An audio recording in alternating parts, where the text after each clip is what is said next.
Hello student, this is Assistant Professor Amkar Ramgadia. Today I will going to teach you on topic that is software engineering.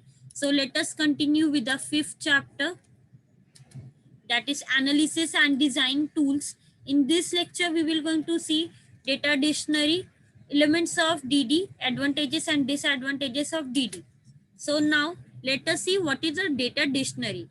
Data dictionary is also known as a DD, stored as organized collection of information.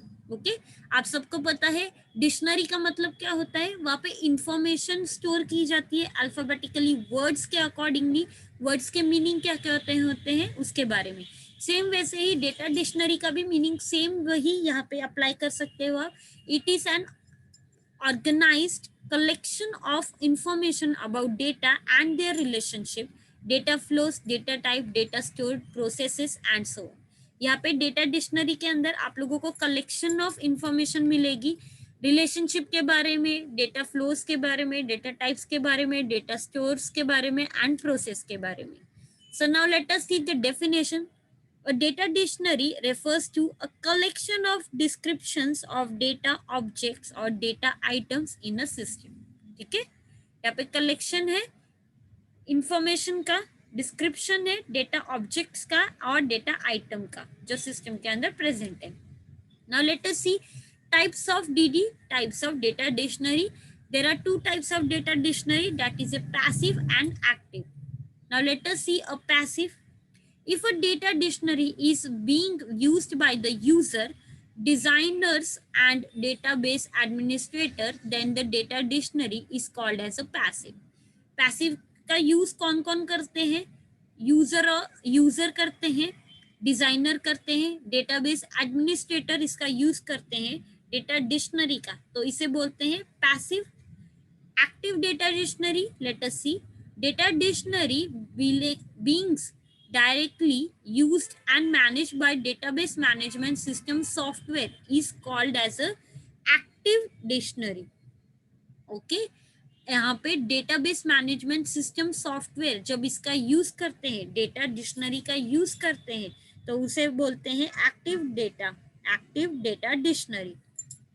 आया समझ में दोनों का difference? Passive कौन कौन use करता है? User, designer, database administrator, ये जब यूज करते हैं तो उसे बोलते हैं पैसिव. एक्टिव का मतलब है डेटाबेस मैनेजमेंट सिस्टम सॉफ्टवेयर जब इसका यूज करते हैं. इट इज मैनेज्ड बाय, ठीक है, it is used by and it is managed by them, that is known as active data dictionary. Now let us see elements of DD. Elements देखेंगे हम DD के. Data elements and data structure. यहाँ पे example है, data structure किसे कहा गया है और डेटा एलिमेंट किसे कहा गया है. Data element is the fundamental level or the elementary items. For example, invoice number, invoice date, amount due are the data items. ठीक है, डेटा आइटम्स का मतलब क्या है? फंडामेंटल लेवल होता है एलिमेंटरी डेटा आइटम्स का, जहाँ पे इनवॉइस नंबर दिया जाता है, इनवॉइस डेट दी जाती है, ड्यू डेट मेंशन की जाती है, उसे बोलते हैं डेटा एलिमेंट्स. मतलब एक पेज के अंदर, एक बिल के अंदर जो आप लोगों को ड्यूज डेट, जो मोस्टली आप लोगों को नंबरिंग्स में मिलेगा, उसे बोलते हैं data element. Now what is a data structure? It is a group of data elements handle in a unit. ठीक है, यहाँ पे डेटा स्ट्रक्चर का मतलब क्या है? n number of invoice number, invoice date, amount, जिसके अंदर सब कुछ आ जाता है, जो ये मैनेज करता है, उसे बोलते हैं डेटा स्ट्रक्चर. यहाँ पे एक एग्जांपल के तौर पे देखो, डेटा स्ट्रक्चर, यहाँ पे फोन है आपका डेटा स्ट्रक्चर. डेटा एलिमेंट मतलब area code, exchange name, number, extension. Okay, next one, data description. It show details what the data item represent in the system. Data description के अंदर आपको show किया जाता है डेटा आइटम क्या represent कर रहा है. डेटा आइटम क्या करता है? It shows type of data like numeric, float, integer and so on. Next one, Alicia. Okay, other name. ठीक है, Alicia. Alicia किसे कहा जाता है? मतलब सेम नेम को आप लोग किसी और नेम से रेफर करना चाहते हो. Like for example SSS, SSN can be referred as SSNO और SS_NO, उसे बोलते हैं. यानी कि उसके रेफरेंस नेम आप क्रिएट करते हो एलिसिया के अंदर. इसे एलिस भी प्रोनाउंस किया जाता है, एलिस भी प्रोनाउंस किया जाता है, एलिसिया भी प्रोनाउंस किया जाता है. Okay, next one, what are the advantages and disadvantages of DD. सबसे बड़ा एडवांटेजेस क्या है यहाँ पे, detail in large system and DD improve consistency.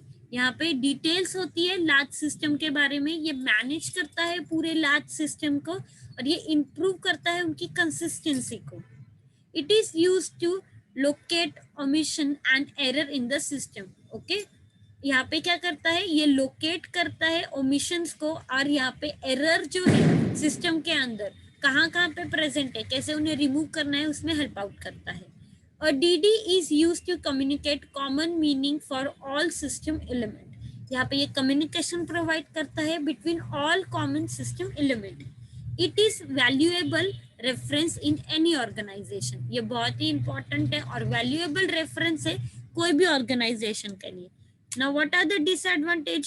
It is very difficult to maintain manually. Next one, for a large organization, a DD is grows rapidly in size and complexity. अगर आपकी large organization है तो ये बहुत amount में, बहुत n number of size में बहुत जल्दी ग्रो करता है और इसकी कॉम्प्लेक्सिटी बहुत जल्दी क्रिएट होती है. Okay, thank you so much. आप लोगों को डीडी यानी कि डेटा डिक्शनरी समझ में आया हो. Thank you so much.